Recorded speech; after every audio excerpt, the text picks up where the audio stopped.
नमस्कार दोस्तों, आप लोग देख रहे हैं अनूप मल्टीपर्पस इंग्लिश क्लासेज और मैं हूं अनूप सर। आज मैं इस वीडियो में आप लोग को प्रोनाउन पढ़ाऊंगा और प्रोनाउन का ये पार्ट 7B है। ठीक है, इसके पहले हमने प्रोनाउन का पार्ट 7A का वीडियो अपलोड कर दिया था।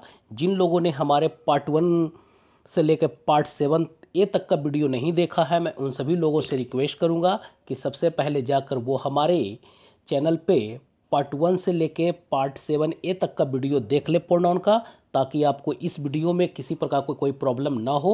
और ये प्रोनाउन का लास्ट वीडियो है, ठीक है। और जो लोग हमारे चैनल से नए जुड़े हैं उनका स्वागत है हमारे यूट्यूब चैनल पर, ठीक है। और मैं उनसे रिक्वेस्ट करूंगा कि वो हमारे चैनल को सब्सक्राइब कर ले, वीडियो को लाइक कर ले और बेल बटन पर क्लिक कर ले, ताकि हमारे वीडियो का लेटेस्ट नोटिफिकेशंस उन लोगों तक पहुंचता रहे, ठीक है। और जिन लोगों ने हमारे चैनल को सब्सक्राइब कर लिया है, मैं उनको थैंक यू कहना चाहूँगा, ठीक है। तो आइए जानते हैं most important rules on relative pronoun का रूल, ठीक है ना। रूल नंबर 1 से लेकर रूल नंबर 5 तक हमने पार्ट 7A में पढ़ लिया था। अब रूल नंबर 6 देखिए कि रूल नंबर 6 क्या कहता है, ठीक है। रूल नंबर 6 का कहता है one of the plus puller noun या प्रोनाउन प्लस रिलेटिव प्रोनाउन के बाद हमेशा singular verb and singular possessive adjective का यूज किया जाता है, ठीक है। तो इसका मतलब क्या हो गया, जो इसको मीन्स में हम लोग समझ लीजिए। जैसे कि हम लोग जानते हैं कि वन ऑफ के बाद या वन ऑफ द के बाद हम लोग जो यूज करते हैं वो कैसा नाउन यूज करते हैं, ये पुलर नाउन यूज करते हैं। हम लोग सब्जेक्ट वर्ब एग्रीमेंट में पढ़ रखे हैं और सिंगुलर वर्ब यूज करते हैं। इस रूल को हम लोग सब्जेक्ट वर्ब एग्रीमेंट में पढ़ रखे हैं। लेकिन यहाँ पर थोड़ा सा एक चीज़ आपको ध्यान रखना है कि इससे थोड़ा सा हट कर रूल है ये। और ये रूल क्या है कि वन ऑफ द प्लस यहाँ पे पुलर नाउन या तो प्रोनाउन रहेगा ही, ठीक है ना। लेकिन इसके बाद कोई एक रिलेटिव प्रोनाउन रहेगा। रिलेटिव प्रोनाउन का मतलब आप लोग जानते हो क्या होता है, हु, विच या दैट होता है, ठीक है ना। तो इस स्थिति में इसके बाद जो वर्ब आएगा वो हमेशा क्या होगा, ये पुलर वर्ब होगा। यदि कोई पैसिव एडजेक्टिव आता है तो वो भी क्या होगा, पुलर पॉसेसिव एडजेक्टिव का यूज किया जाएगा। समझ रहे हैं बात को। तो इसमें ये इसी रूल को ये समझाया जा रहा है कि one of the plus puller noun या रिलेटिव प्रोनाउन के बाद हमेशा singular verb and singular possessive adjective का यूज किया जाता है। आइए एग्जाम्पल से इसको समझ ले हम लोग। एग्जाम्पल क्या कह रहा है, जो देखिए, this is one of the most useful proposals that blank ever been made. अब ऑप्शंस दिया गया है और है, मतलब एक सिंगुलर वर्ब दिया गया, एक पुलर वर्ब दिया गया है। तो भी आपको बताया गया कि क्या कि वन ऑफ द, देखिए यहाँ वन ऑफ द दे रखा है और इसके बाद पुलर नाउन क्या है हमारा, प्रपोजल्स है। तो ये प्रपोजल्स यहाँ पे पुलर नाउन ठीक है। अब इस पुलर नाउन के बाद यहाँ क्या दे रखा है, इस पुलर नाउन के बाद यहाँ पर एक रिलेटिव प्रोनाउन दे रखा है दैट, ठीक है। तो इस अब दैट के बाद जो वर्ब यहाँ आएगा ये पुलर वर्ब आएगा। अब बताइए कि किस ऑप्शंस में पुलर वर्ब है, ए या बी। जी हाँ, बिल्कुल सही कहा आपने कि बी ऑप्शन में पुलर वर्ब है। तो हमारा आंसर क्या हो जाएगा, बी। ए गलत हो जाएगा क्योंकि ये सिंगुलर वर्ब है। इसी प्रकार से एग्जाम्पल नंबर 2 भी हम लोग समझने का कोशिश करते हैं। देखिए एग्जाम्पल नंबर 2 कहता है I am one of those that blank blank fellow man. अब यहाँ देखिए रूल वही है।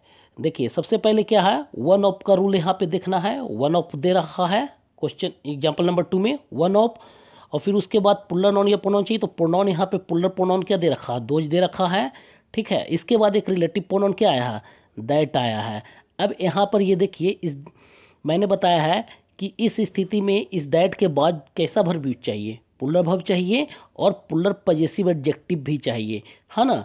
तो अब देखिए कि ऑप्शंस में पुलर वर्ब और पुलर एडजेक्टिव किस ऑप्शंस में दे रखा है। तो यहाँ ए ऑप्शन में दे रखा है, देखिए अदियर, मतलब पुलर वर्ब और पुलर पॉसेसिव एडजेक्टिव दे रखा है। जबकि बी ऑप्शंस में देखिए ये लफ्स दे रखा है, ये सिंगुलर वर्ब है और हिज एक सिंगुलर पॉसेसिव एडजेक्टिव है। तो आपको अब समझ में आ गया होगा कि हमारा आंसर क्या होगा, लब होगा, लब दियर होगा। क्यों, क्योंकि हमको पुलर वर्ब और पुलर पॉसेसिव एडजेक्टिव चाहिए।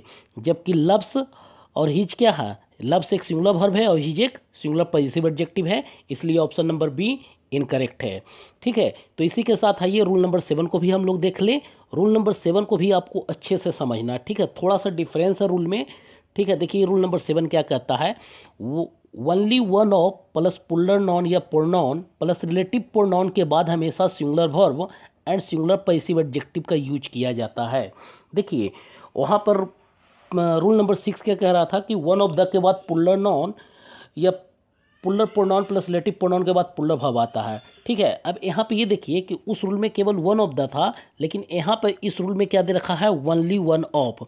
तो ओनली वन ऑफ के बाद तो हमको रूल वही फॉलो करना है कि यदि ओनली वन ऑफ के बाद क्या दिया हुआ रहेगा, ये तो नॉन पुलर ही इसके बाद भी दिया हुआ रहेगा, पुलर नॉन या पुलर प्रोनाउन दिया हुआ रहेगा। ठीक है, पुलर प्रोनाउन दिया हुआ रहेगा। ठीक है, लेकिन इसके बाद जो रिलेटिव प्रोनाउन आएगा, इस रिलेटिव प्रोनाउन के बाद आपको जो वर्ब आएगा वो सिंगुलर वर्ब आएगा, और यदि कोई पैसिव एडजेक्टिव भी आएगा तो भी कैसा आएगा, सिंगुलर पजेसिव एडजेक्टिव आएगा। ठीक है, आई होप ये रूल समझ में आ गया होगा आपको। अब एग्जाम्पल्स इसको और भी हम अच्छे से समझा देते हैं। ठीक है, देखिए एग्जाम्पल नंबर 1 क्या कहता है, this is the only one of his novels that blank birth watching. अब यहाँ देखिए ऑप्शन को आप की ओर जाइए, ऑप्शन में दे रखा है एक सिंगुलर वर्ब इज दे रखा है और पुलर वर्ब क्या दे रखा है, आर दे रखा है। तो अब देखिए कि कौन सा ऑप्शन करेक्ट होगा, ए या बी।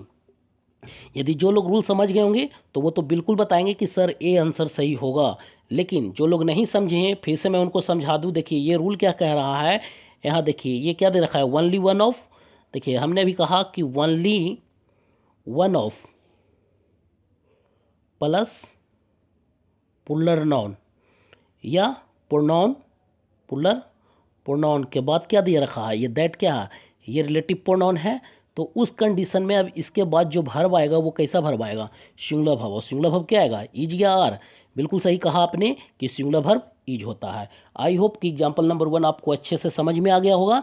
अब एग्जाम्पल नंबर 2 आप ट्राई कीजिए। देखिए, हाँ बिल्कुल कीजिए। ठीक है, यहाँ देखिए, this is the only one of his paintings that blank remarkable. अब यहाँ देखिए रूल वही है, ओनली वन ऑफ। देखिए रूल क्या कह रहा है, ओनली वन ऑफ के बाद, जी हाँ पुलर नॉन चाहिए, पुलर नॉन पेंटिंग्स दे रखा है, उसके बाद चाहिए रिलेटिव प्रोनाउन, तो रिलेटिव प्रोनाउन दैट दे रखा है। अब इस दैट के बाद कैसा वर्ब चाहिए, बिल्कुल सही कहा आपने, सिंगुलर वर्ब चाहिए। अब ऑप्शन में देखिए कि क्या दे रखा है, इज दे रखा है ना, और ऑप्शन नंबर बी में कुछ दिया ही नहीं है, मतलब टाइप किया नहीं हो पाया, तो यहाँ पर मान लीजिए ये आर दे दिया है, ऑप्शन नंबर बी आर है। तो अब बताइए कि यहाँ कौन सा ऑप्शन करेक्ट होगा, इज या आर। बिल्कुल सही कहा आपने, इज होगा, क्योंकि इसके बाद हमको कैसा वर्ब चाहिए, सिंगुलर वर्ब चाहिए। आई होप कि रूल नंबर 6 एंड 7 आप लोग को अच्छे से क्लियर हो गया होगा, इसके हर एक पॉइंट को आप लोग समझ चुके होंगे।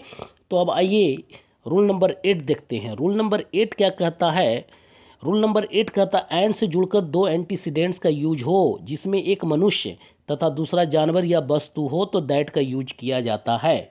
जी हाँ, आपका क्वेश्चन बहुत अच्छा है कि ये एंटीसीडेंट्स क्या है।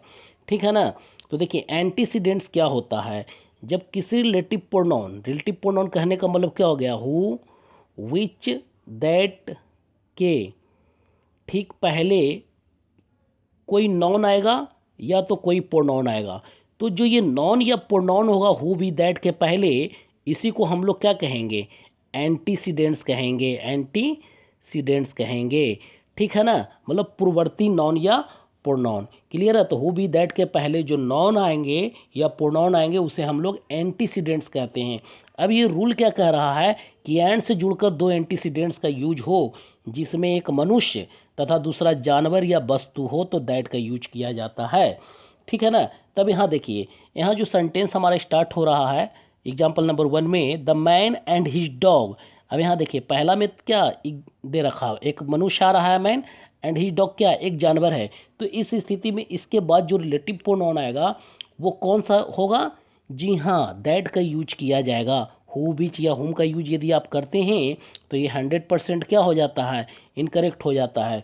तो अब बताइए कि कौन सा ऑप्शन करेक्ट होगा, दैट होगा, विच हो गया, या हु होगा। बिल्कुल सही कहा आपने, दैट होगा। यदि आप बीच या हु यूज करते हैं तो ये 100% क्या हो जाता है, इनकरेक्ट हो जाता है। तो अब करेक्ट सेंटेंस क्या होगा, the man and his dog that I सा यस्टरडे हैव बीन किडनैप्ड। ठीक है, आइए, आई होप कि ये रूल समझ में आ गया होगा। तो आइए रूल नंबर 9 देखते हैं। और ये रूल नंबर 9 जो है ये प्रोनाउन का आखिरी रूल है।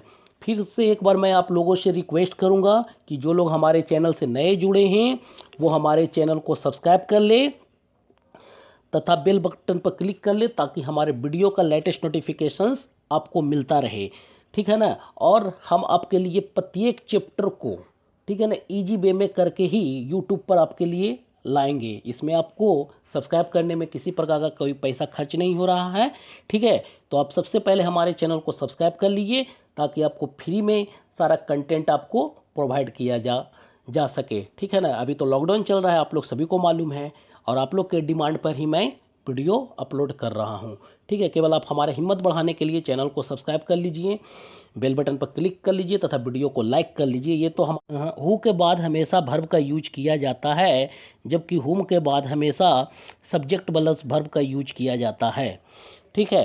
कहने का मतलब ये क्या कह रहा है कि हु के बाद हमेशा क्या आता है, एक वर्ब आता है, ठीक है। और हुम के बाद क्या आता है, एक सब्जेक्ट प्लस वर्ब का यूज किया जाता है, ठीक है। यहाँ तक ये रूल क्लियर है। लेकिन अब यहाँ कह रहा, देखिए कि क्या कह रहा है, लेकिन यदि सभी वर्ब के सब्जेक्ट उसके पहले आए हुए हो तो हुम का यूज होगा, और यदि किसी भी वर्ब के पहले उसका सब्जेक्ट नहीं आया हो तो हु का यूज होगा। अब इसको एग्जाम्पल से समझिए कि ये क्या कहना चाह रहा है, ठीक है। एग्जाम्पल से समझने का कोशिश कीजिए कि ये क्या कहता है। Gandhi ji is the man, bracket part में दिया हुआ, हु या whom we believe achieve freedom for the country. तो जब इस तरह का कंडीशंस आए कि हु यूज होगा कि हुम यूज होगा, तो इसके लिए जो मैंने अभी नियम बताया कि सबसे पहले आप वर्ब को काउंट कर लीजिए। वर्ब यहाँ क्या आया है, सेंटेंस में इज आया है, एक वर्ब ये हो गया, ठीक है ना। अब दूसरा वर्ब कौन आया है, बिलीव आया है, ठीक है, ये हो गया। तीसरा वर्ब कौन आया है, अचीव्ड आया है, एक वर्ब ये हो गया। और कहीं पे वर्ब है सेंटेंस में, कहीं पे वर्ब नहीं है। तो अब आपको ये देखना है क्या कि मैंने जो नियम बताया कि यदि सभी वर्ब के पहले, ठीक पहले उसका सब्जेक्ट दिया हुआ हो, तो अब सबसे पहले क्या देखना है, सभी वर्ब के ठीक पहले देख लीजिए। इस वर्ब का सब्जेक्ट कौन है, गांधी जी, ठीक है। अब बिलीव का सब्जेक्ट कौन है, बी, और अचीव्ड का कोई सब्जेक्ट नहीं है। तो इस स्थिति में हमने बताया कि यदि किसी भी वर्ब के पहले जब उसका सब्जेक्ट नहीं दिया हुआ रहेगा तो हम लोग को कौन सा प्रोनाउन यूज करना है, जी हाँ बिल्कुल सही कहा, हु का यूज करना है।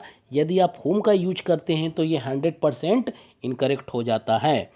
आई होप कि ये rule number 6 to rule number 9 आप लोग को अच्छे से समझ में आ गया होगा। तो आज आप अनूप मल्टीपर्पज़ इंग्लिश क्लासेज को इजाज़त दीजिए।